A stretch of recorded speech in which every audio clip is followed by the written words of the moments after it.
বিভিন্ন রকম মাছের মধ্যে কই মাছ কিন্তু আমাদের অত্যন্ত একটা প্রিয় মাছ। তাই এই মাছ বিভিন্ন রকমভাবেই রান্না করা যায়। তা আজকে আমি যেহেতু গরমকাল, সজনে ডাঁটা দিয়ে খুব সুন্দর হালকা পাতলা করে বানিয়েছি। তা দেখুন আর শীঘ্রই এইভাবে বানিয়ে নিন, খেতে অসাধারণ লাগবে। হ্যালো ফ্রেন্ডস, রুবিস কুকারি 2 থেকে আমি রুবি বলছি। আপনাদের সকলকে স্বাগত জানিয়ে আজকে সিম্পল একদম বাঙালিয়ানায় ভর্তি মাছের রেসিপি নিয়ে হাজির। আমি আজকে একটা কই মাছের রেসিপি নিয়ে এসেছি, যেটা গরমকালে সজনে ডাঁটা দিয়ে রান্না করব হালকা পাতলা করে। আমার চ্যানেলে আপনারা ডেসক্রিপশন বক্সে আরও দুটো কই মাছের রেসিপি পাবেন। একটা হচ্ছে তেল কই আর একটা ব্রককলি দিয়ে কই মাছের স্টু। ডেসক্রিপশন বক্সে আমি দুটো রান্নারই লিংক দিয়ে দেব, আপনারা প্লিজ দেখে নেবেন। তা আজকে যেটা আমি রান্না করছি সেটা দেখুন কিভাবে। আমি 4টে বেশ বড় সাইজেরই কই মাছ এনেছি, যার ওজন প্রায় 350 গ্রাম। তা এই 4টে মাছ দিয়ে আজকে আপনাদের আমি রেসিপিটা দেখিয়ে দিচ্ছি। তো দেখুন মাছগুলোর সাইজ কিন্তু যথেষ্ট বড়, আর আমি রান্নাটা সর্ষের তেলে করব। এছাড়া তো সজনে ডাঁটা আছেই, যতদিন থাকে ততদিন এই সজনে ডাঁটা আমরা রান্নায় যে কোনোভাবেই ইউজ করতে পারি। তার সাথে আর যা যা তরকারি নিয়েছি সেগুলো কেটে দেখিয়ে দিচ্ছি, আর মশলাও সামান্যই ব্যবহার করব। স্বাদ মতো লবণ আর 1 টিস্পুন হলুদ দিয়ে প্রথমে মাছটাকে ভালো করে মেখে নেব।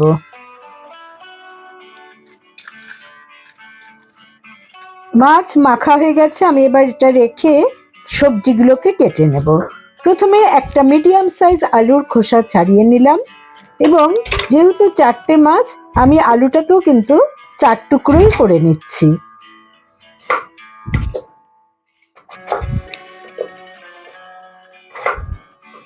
আলু কাটা হয়ে গেছে, আমি একটু জল দিয়ে ধুয়ে নিচ্ছি। সব সবজি কাটার পর আমি একটু জল দিয়ে ধুয়ে নেব। এবারে নিয়েছি একটা মাঝারি সাইজের বেগুন। বেগুনটা পুরো আমি ব্যবহার করব না, হাফ বেগুন আমি 4 টুকরো করে ব্যবহার করব। তা বেগুনটাকে আমি 4 টুকরো করে নিলাম, আর বেগুনটা খুবই কচি দেখতে পাচ্ছেন। আবারও বেগুনটাকে জলে ধুয়ে রেখে দিচ্ছি। এবারে নিয়েছি দুটো পটল। পটলের দুটো পাশ এভাবে কেটে নিয়ে খোসা ছাড়িয়ে নিতে হবে। তারপর আস্ত পটলগুলোকে শুধু মাঝখান দিয়ে একটু চিড়ে নেব।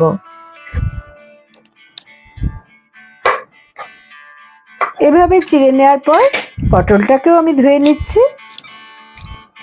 এরকম ধুয়ে ধুয়ে রান্না করা উচিত। আর এই যে সজনে ডাঁটা, তার দুটো পাশ আমি কেটে নিয়ে ছোট ছোট টুকরো করে নিচ্ছি, 1.5 ইঞ্চির মতো করে কেটে নিচ্ছি। তবে সজনে ডাঁটার কিন্তু ওপরের এই আঁশগুলোকে অবশ্যই ছাড়িয়ে নেবেন। এই আঁশগুলো না ছাড়ানো হলে কিন্তু ঝোলের যে টেস্টটা সজনে ডাঁটার মধ্যে পাওয়া যাবে না। ঝোলটা সুন্দরভাবে টেনে নেবে এই সজনে ডাঁটা। যে রান্নায় এটা ব্যবহার করুন না কেন, সেই রান্নারই একটা অতি সুন্দর স্বাদ নিয়ে আসে এই সজনে ডাঁটা। তাছাড়া এটা গরমকালে খাওয়াও খুব স্বাস্থ্যকর। আমি 4টে কাঁচা লঙ্কাকেও ছিঁড়ে নিচ্ছি। এভাবে আমার প্রত্যেকটা রান্নার যে সবজি সেগুলো কেটে ধোয়া হয়ে গেল। আমি ধনেপাতা গার্নিশিং এর জন্য নিয়েছি কিছুটা, তার বোটাগুলো ছাড়িয়ে নিয়ে ভালো করে কুচিয়ে নেব। কোচানো হয়ে গেছে, একটা বাটিতে তুলে নিলাম। তা আমার সমস্ত সবজি কাটা হয়ে গেল। এবারে আমি রান্নাটা শুরু করছি। বসিয়ে দিলাম একটা ফ্রাই প্যান। মোটামুটি মশলা বাদ দিয়ে আমার মাছগুলো ম্যারিনেট করে রাখা ছিল প্রায় 15 মিনিট, আর সবজিগুলো তো কেটে দেখিয়েই দিলাম। তা এবারে রান্নাটা শুরু করব আমি সর্ষের তেলে। 4টে মাছ ভাজতে যতটা তেল লাগা প্রয়োজন, আমি ঠিক সেরকমই হাফ কাপের মতো তেল দিয়ে দিচ্ছি।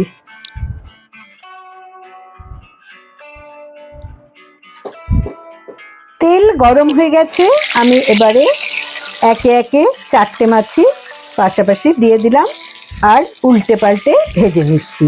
কই মাছ কিন্তু খুব বেশি কড়া করে ভাজবেন না। জাস্ট দুবার আমি উল্টে পাল্টে নিলাম আর মাছগুলোকে একটা বাটির মধ্যে রেখে দিচ্ছি। যারা কই মাছ পছন্দ করেন না তারা কিন্তু অন্য রুই মাছ বা কাতলা মাছ বা যে কোনো মাছকেই কিন্তু এভাবে গরমকালে সজনে ডাঁটা দিয়ে রান্না করে নিতে পারেন। আমি প্রথমে বেগুনগুলোকে ভেজে নিচ্ছি, সামান্য নুন হলুদ মেখে নিয়েছি, তার সাথে পটলগুলোকেও ভেজে নিচ্ছি।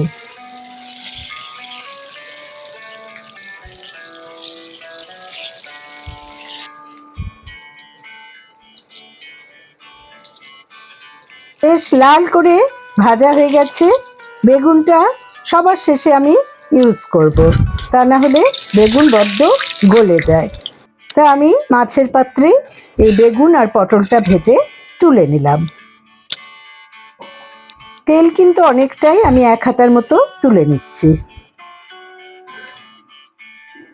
আমি 1 হাতার মতো তেল কমিয়ে নিলাম, দেখতেই পেলেন। এবারে আমি চিড়ে রাখা 2টো কাঁচা লঙ্কা এতে দিয়ে দিচ্ছি। দিলাম 1/2 টিস্পুন গোটা জিরে আর দিলাম কালো জিরে 1/2 টিস্পুন। এখানে আমি তেজপাতার ব্যবহার করব না, কারণ আমি চাই এই ঝোলে যেন এই সজনে ডাঁটার একটা সুগন্ধি থাকে। ফোড়নটার যখন সুন্দর একটা গন্ধ ছাড়বে তখন আমি এতে অ্যাড করে দেব 4 টুকরো আলু। আলুটাকে একটু গোল্ডেন করে ভেজে নিতে হবে। এবারে আলুটা ভাজা হতে হতে আমি একটা ছোট্ট করে পেস্ট বানিয়ে নিচ্ছি। নিলাম 1/2 ইঞ্চি পরিমাণ আদা কুচিয়ে, একটা মিক্সিং জারে নিয়ে নিচ্ছি 2টো কাঁচা লঙ্কা লাল রঙের দিয়ে দিলাম, এতে রঙটা ভালো হবে, আর একটা মাঝারি সাইজ টমেটো। টমেটোর এই বীজগুলো ফেলে দিচ্ছি, এ দেখুন। এবারে টুকরো করে আমি মিক্সিং জারে নিয়ে নিচ্ছি। সামান্য জল অ্যাড করে দিচ্ছি, তৈরি করে নেব একটা পেস্ট। পেস্টটা বানানো হয়ে গেছে।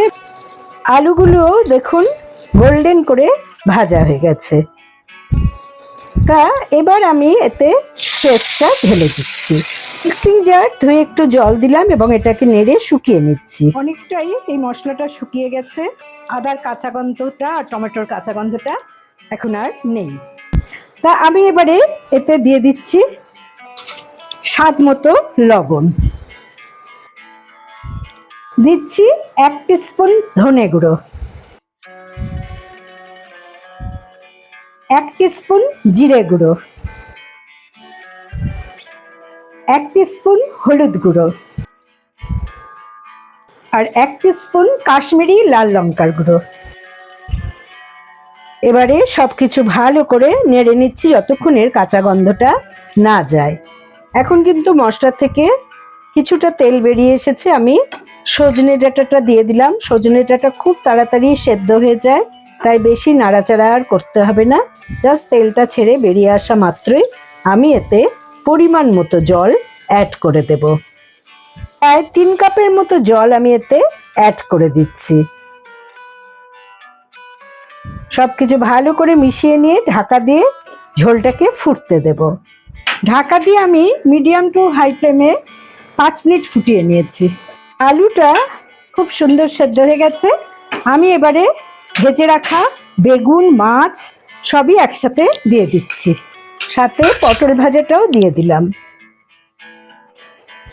আবার আমি মাছটা সেদ্ধ হওয়ার জন্য 2 মিনিট মিডিয়াম টু হাই ফ্লেমে রেখে দিচ্ছি। 2 মিনিট হয়ে গেছে, আমি ঢাকাটা খুলে দিয়ে দিচ্ছি চিড়ে রাখা কাঁচা লঙ্কা আর সাথে কিছু ধনেপাতা কুচি।